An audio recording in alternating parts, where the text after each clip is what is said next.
started off with the functions of commercial banks, right? We have moved on to the secondary functions. We have completed agency, and under general utility functions, we have completed 3 functions for the last class. Moving on with the fourth one, dealing in foreign exchange business. We have seen commercial banks play a very crucial role in international trade, correct? Either it can be import or export. So first one was deferred payments. To enable businesses acquire assets from overseas suppliers on deferred payment terms.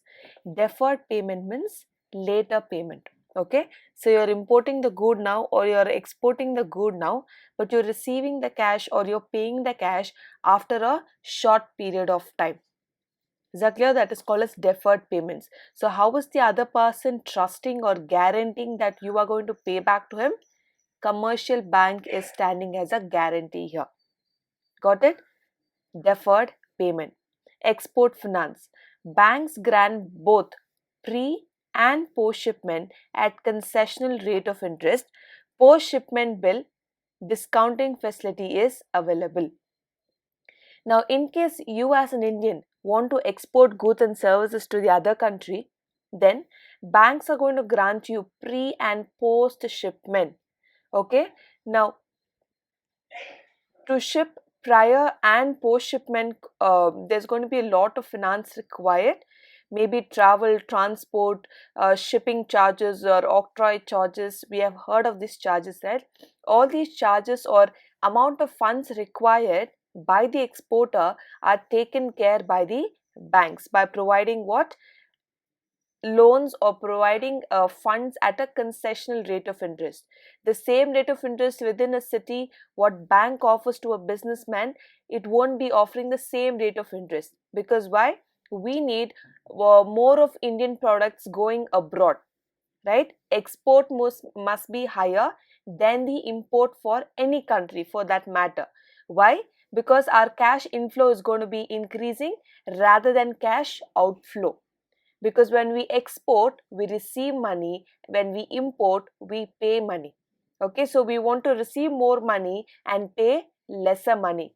Therefore, banks always encourage, or commercial banks always give concessional rate of interest, funds at concessional rate of interest to encourage people to export or to encourage companies to export goods and services. Another added advantage to export finance is that post shipment bill discounting facilities available.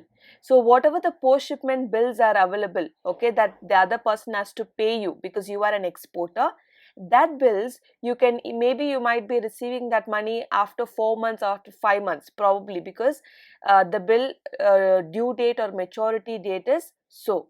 But then as an exporter, you can go to the commercial bill and discount the bill. Maybe the bill amounts to, let's say, rupees 5 lakh, okay, and you have to wait for the next 6 months to receive that money in hand.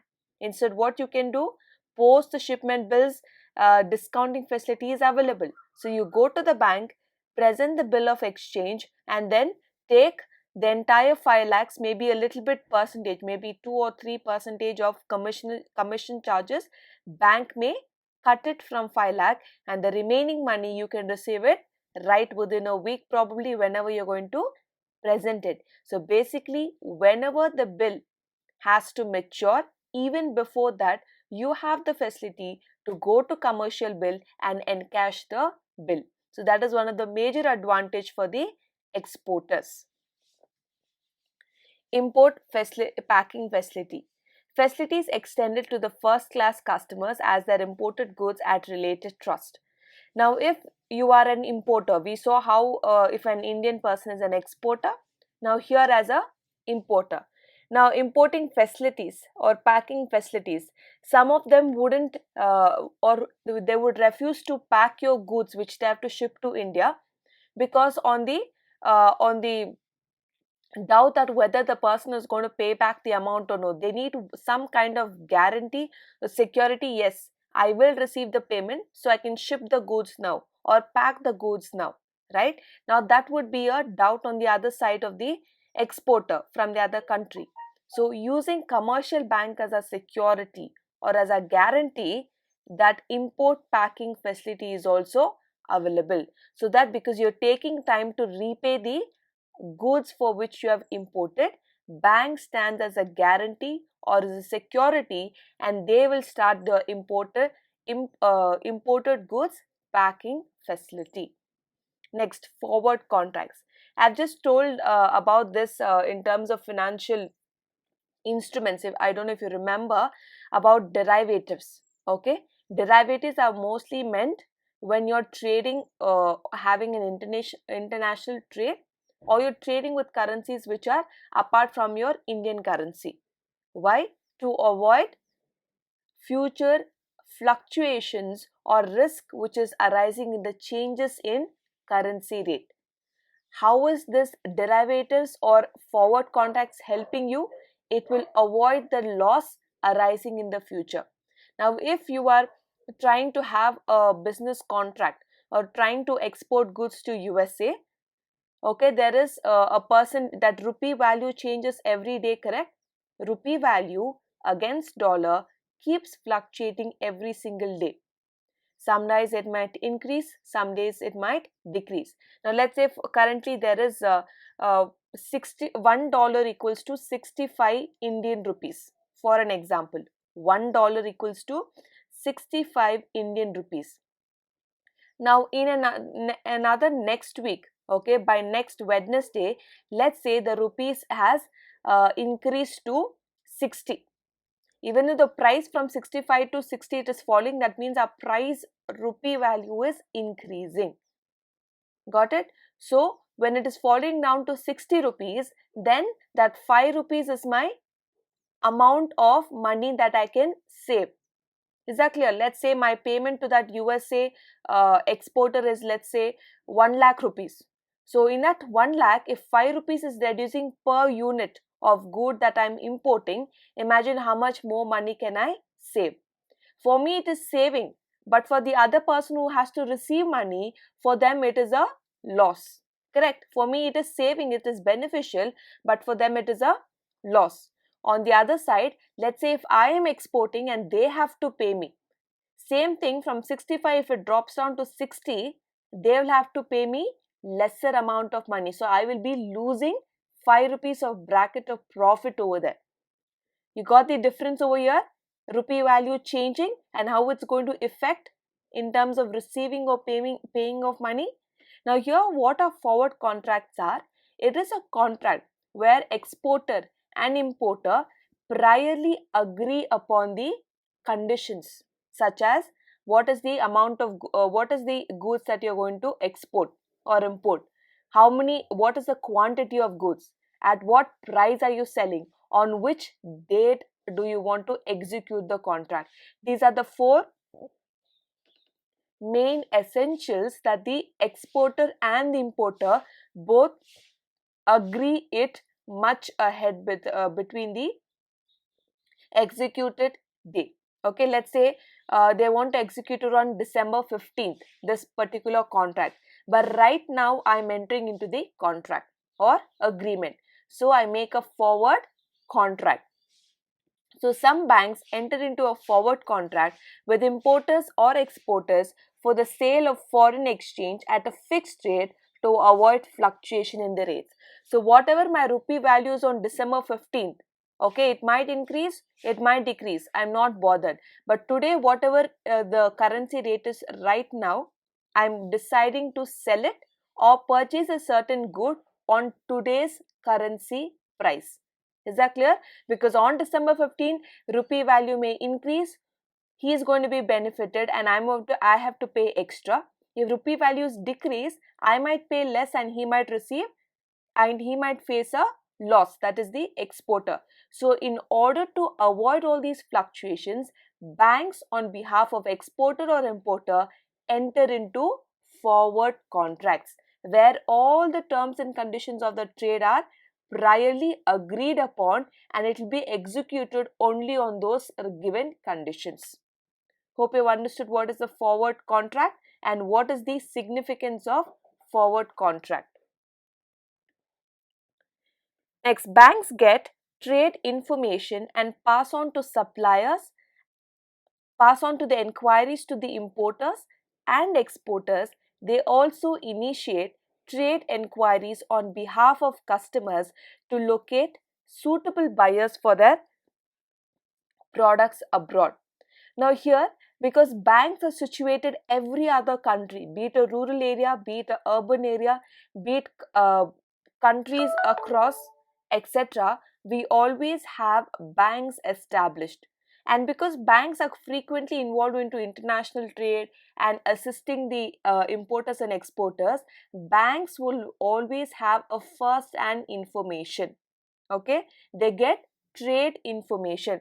Let's say a particular product is having a good demand in a particular country. This information is passed on to our home country suppliers or home country manufacturers. So information is leaked out to certain traders and say, if you are willing to make enough good profit, there is a country where this particular product is having a good demand, or this particular service is having a good high demand in that particular state. So why don't you export such goods and services? Okay, and also see, not only get information, but they also pass on the inquiries of the importers and exporters. As an importer, if I have certain queries and certain doubts, right, whether or not legally can I export this, is it acceptable, what are the taste and preference of people in that particular country or state, if there is any inquiry with as an importer exporter, I can always approach the commercial bank. They will provide me the answers, or they will provide me the solutions to my inquiries. They also initiate trade inquiries on behalf of customers to locate suitable buyers for their products abroad. So since they're continuously involved in international trade and payments and receiving of funds, they know who is a trustable trader, who pays promptly, or who absconds the payment, right? The trustworthiness of the people or traders is also known by the commercial banks. So they help us locate which is the right market, or which is the market where we can sell our products free, without any kind of difficulties.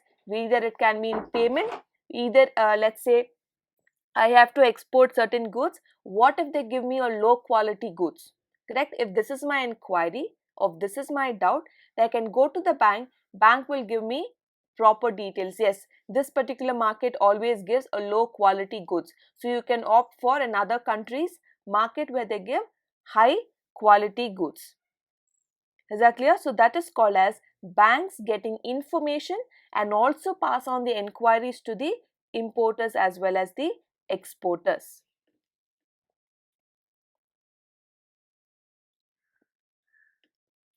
Next, we have leasing, finance and factoring.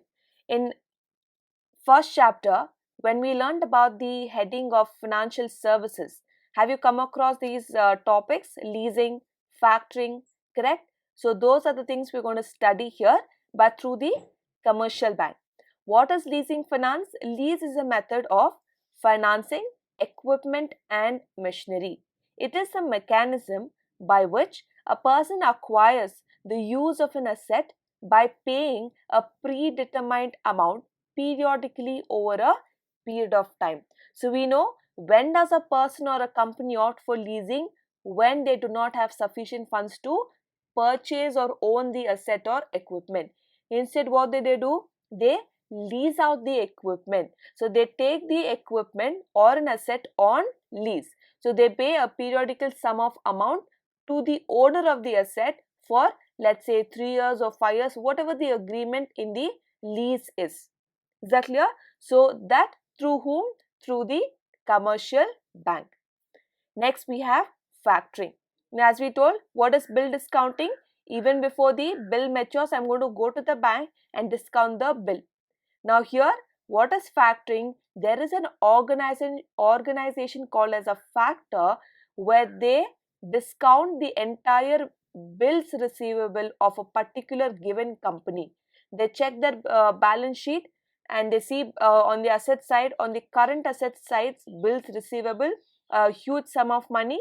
They take all the bills and pay the organization a good amount, and then they take care of the further negotiation or collection of the funds with the customers or clients. So factoring is an agreement between the financial institution, that is the factor, and the business concern, that is the company or client, whereby the factor purchases the debts of the client for a discount. Is that clear to you? So today we have studied about dealing in foreign exchange business. Under that we have studied 5 different points. Then we studied leasing finance and factoring.